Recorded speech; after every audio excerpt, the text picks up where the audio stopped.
Hello Internet. Today we have another victim of neglect in for repair. I've never seen anyone shipping a GPU in for repair packaged so poorly. Inside of this box is all banged up because the GPU was tumbling inside freely with no protection from USPS workers.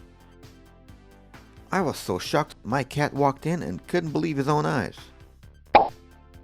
In any case, this is a super duper 2080 from EVGA that, according to their owner, stopped working after getting a blowjob. To be more specific, card was blown with compressed air and now it's dead. Judging by the seal, no one opened it before, which is very promising, but I've seen enough of these stickers, specifically on EVGA 2000 series cards, that were refurbished and refurbished badly. So let's see how bad this one is. As expected, someone had opened this card, cleaned the core, wiped the center of the heatsink, put a small drop of a new paste on the core and call it a day. Or maybe I'm wrong. If you think I'm wrong, let me know in the comment section.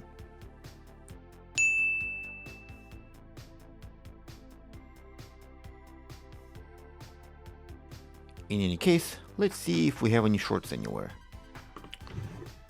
T-shirts, trousers, socks, no shorts.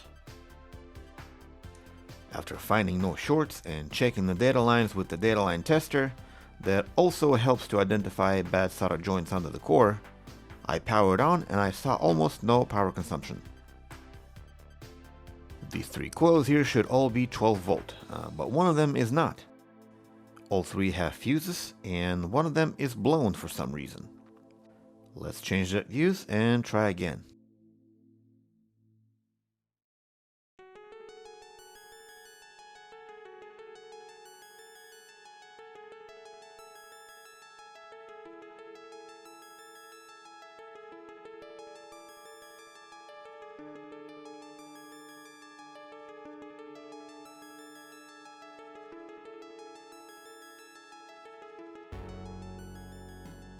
Okay, we now get 1.2 amps.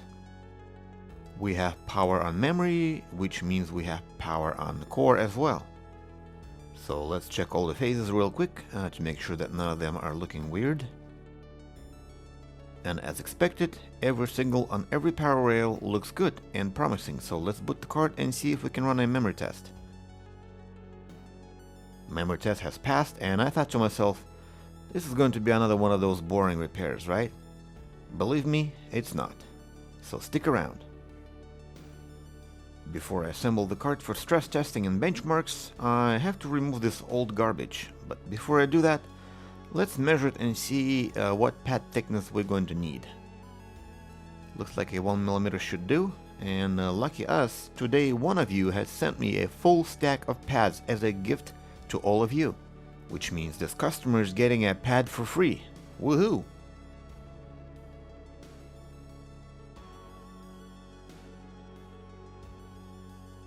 Surfaces are cleaned and dry polished. Card is clean and we are inside Windows picking up the drivers. Reboot and run some tests. Everything looked fine except for 300 MHz on the core and the TDP is over 200%. So let's power it down and see what's going on.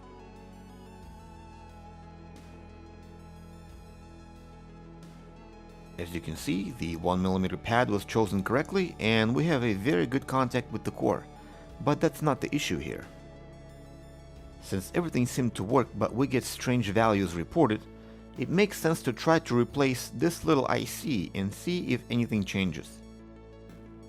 This IC will come from a 1070 donor board, hopefully it works. Only one way to find out, right?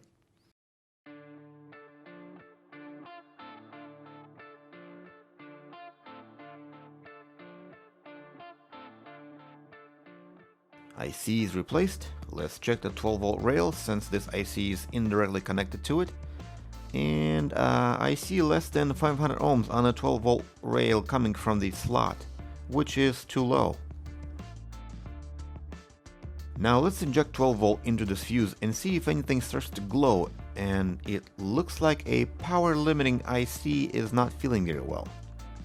Let's replace this IC with a brand new one and see if that helps.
The IC is replaced. Let's check for resistances, and it is now several kilo ohms, just like the other two.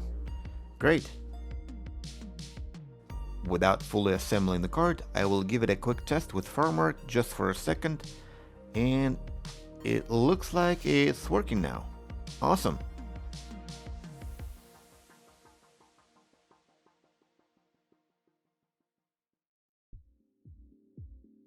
I'll now clean the card to get rid of all that silicone residue left from the pads. I'll be using a ton of alcohol and a soft bristle toothbrush. With that done, here's the result. The dark spots I can't clean. You can see they stay dark even after wiping them with the carburetor cleaner. Not sure if ultrasonic would remove that. If you're an ultrasonic manufacturing company and would like to donate one for me in exchange for a review, I would be more than happy to do so, so let me know.